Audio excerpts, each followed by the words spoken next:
आप केंद्र सरकार के किसी भी नेता से एजुकेशन की बात करो, आपने एजुकेशन में क्या किया, बोलेंगे नई एजुकेशन पॉलिसी लेके आए। 3 साल हो गए इनको नई एजुकेशन पॉलिसी लाए हुए। इनकी एजुकेशन पॉलिसी में लिखा हुआ है कि जीडीपी का 6% हम एजुकेशन पे खर्च करेंगे। 6% तो छोड़िए, इन्होंने 2.64% को भी घटा के 2.5% कर दिया।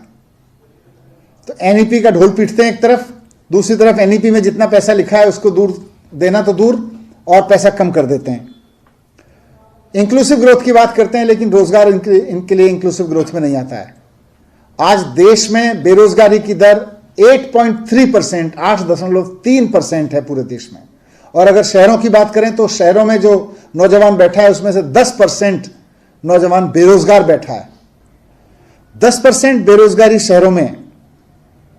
इन्होंने पिछले बजट में वादा किया था कि हम 60 लाख रोजगार लेके आएंगे। कहां है वो 60 लाख रोजगार? क्या हुआ? अगले बजट में बताते तो सही। 60 लाख में से कितने रोजगार आए? कोई रोजगार पे बात नहीं है, कोई नई स्कीम रोजगार की नहीं है। कह रहे हमने इंफ्रास्ट्रक्चर का बजट है।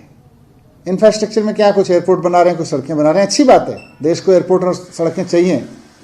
लेकिन जिस वक्त देश का लगभग हर 10वां युवा बेरोजगार है, और जिनके पास रोजगार भी है उनकी हालत देख लो, कितने रुपए पर डे, 35 रुपए पर डे के ऊपर कितने लोग जी रहे हैं, उन सब को देखो तो आपको समझना पड़ेगा कि दुनिया ने इन चैलेंजेस को कैसे फेस किया है। इसमें कोई विजन नहीं दिख रहा है इनके बजट में कि बेरोजगारी से कैसे लड़ेंगे। जहां जहां लोगों को दुनिया में बेरोजगारी का सामना करना पड़ा, जिन जिन इकोनॉमीज को उन्होंने चैलेंज के रूप में लिया और कंजम्पशन बढ़ाया, खपत बढ़ाई, खपत बढ़ती है तो प्रोडक्शन बढ़ता है, ट्रेड बढ़ता है, उससे रोजगार पैदा होते हैं, उससे लोगों को इनकम बढ़ती है। तो खपत पे कोई काम नहीं है, कंजम्पशन पे कोई काम नहीं है। केवल कुछ एयरपोर्ट बनाने से थोड़ी रोजगार बढ़ जाएंगे, आपको कंजम्पशन इकोनॉमी बनाना पड़ेगा। India is a big consumption market.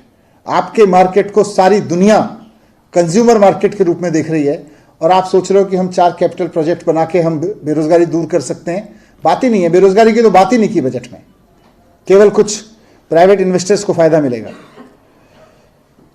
ये कह रहे हैं इनकम टैक्स में छूट का बड़ा वादा कर रहे हैं, दावा कर रहे हैं कि साहब इनकम टैक्स में छूट दी, बहुत बड़ी छूट हो गई। मैं पूछना चाहता हूं, ये इनकम टैक्स में छूट का फायदा कितने लोगों को मिल रहा है? 50,000 रुपए की छूट दी है, किसको फायदा मिल रहा है? इस देश में कुल 4% लोग इनकम टैक्स देते हैं, और इन 4% में भी केवल 4% के 10% लोग इस नई स्कीम को यूज कर रहे हैं, जिसका ये दावा कर रहे हैं कि नई स्कीम में हमने इतनी रिबेट बढ़ाई है। तो यानी कि 0.4% लोगों को 50,000 रुपए की छूट मिलने को हम बहुत बड़ा दावा कर रहे हैं। साहब गेम चेंजर है। क्या गेम चेंजर है? इसके उलट देखेंगे, इंक्लूसिव ग्रोथ की बात कर रही है मैडम। अगर इंक्लूसिव ग्रोथ में कह रही है इंक्लूसिव ग्रोथ से डेवलपमेंट होगा, इस बजट में इंक्लूसिव ग्रोथ का खाका रखा गया है। कैसी इंक्लूसिव ग्रोथ है? जिसमें नौजवानों की बात नहीं है, जिसमें महिलाओं की बात नहीं है कोई, जिसमें किसानों की बात नहीं है, छोटे व्यापारियों की बात नहीं है, छोटी छोटी इनकम वाले लोगों की बात नहीं है, सुपर रिच की बात।